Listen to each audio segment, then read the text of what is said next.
nothing more safe.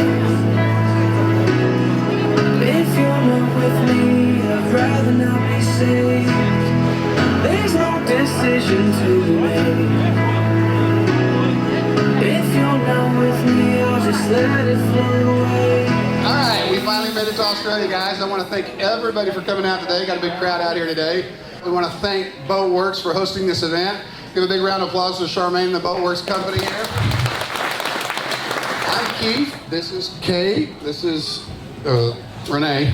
And Jack and Finn, and obviously Anna's back in the States. Ooh, don't want to talk about that. And who's just been watching our show since we bought the catamaran? Just the catamaran. All right, so everybody's pretty good around here. All right, I think we'll jump right into Q&A. Charmaine's got the mic. Who's got a question? Anybody? Working? First of all, thank you. It was your video that let me convince my wife to buy a boat. Without that, it would never have happened. When did you feel confident enough to go, I'm going to tackle an ocean? Knowing when to sell based on weather, where to sell based on navigating and charts, and so you don't damage your boat and stuff like that. All cruiser kids, once you've lived out on the water, not just coastal cruising, but you've lived out there, it really changes your kids' dynamics. They become confident. When you're on a boat, it amplifies whatever you have on land life. I'm always doing stuff like I'll skateboard here, kiteboard, whatever it is. I've taken the trucks off my skateboard and just played around with it. Music? Yeah, I play guitar too. Yeah, I do that a lot. You buddied up with Archer to come out this far. Do you continue on sort of buddying up with boats when you're going around an area, or is that just something you did because of the 10-day journey? We always like sailing with other people because it makes it fun if we like them. And most of the time, it's not me liking them, it's them not liking me. But anyway, it's always fun to sail with people you have something in common with.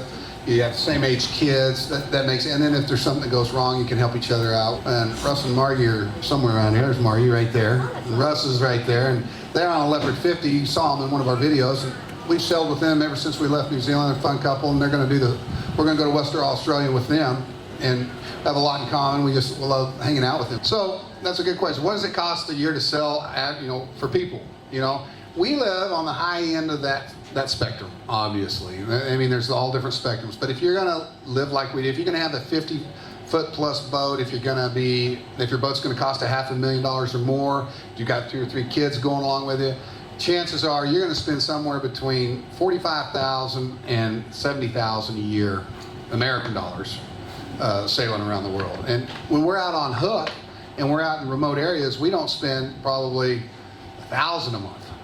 And especially in the islands where you can buy fruit and vegetables and fish and everything's a whole lot cheaper. The biggest expense we have there is diesel. And so it just depends on how you live and what preference you choose to live. Some people live $150,000 a year. So, and some people live at $10,000 a year. I don't recommend the $10,000 a year one. Don't go sailing if you're going to do that.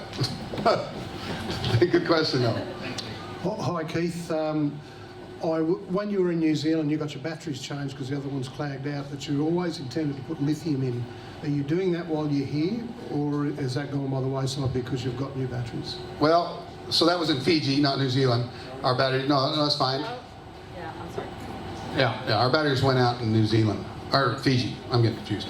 I would like to get lithiums here. We were set to get lithiums here, but due to COVID and all the logistics, and the beginning of the year, it just seems like nothing is coming together to get things going for us. So it doesn't look like I'm getting engines right now at this point in Australia, and it doesn't look like we're getting lithium batteries yet, unless by some miracle the logistics of everything, the bureaucracies of everything came together to make that happen.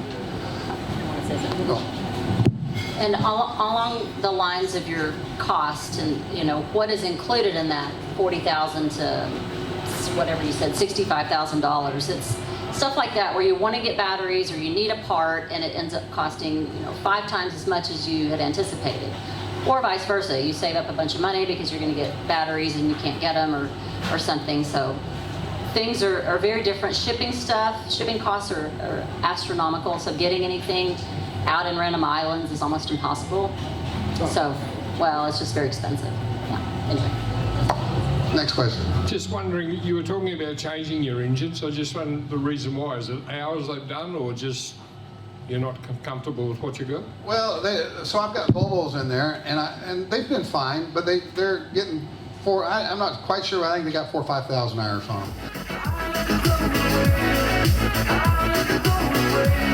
them.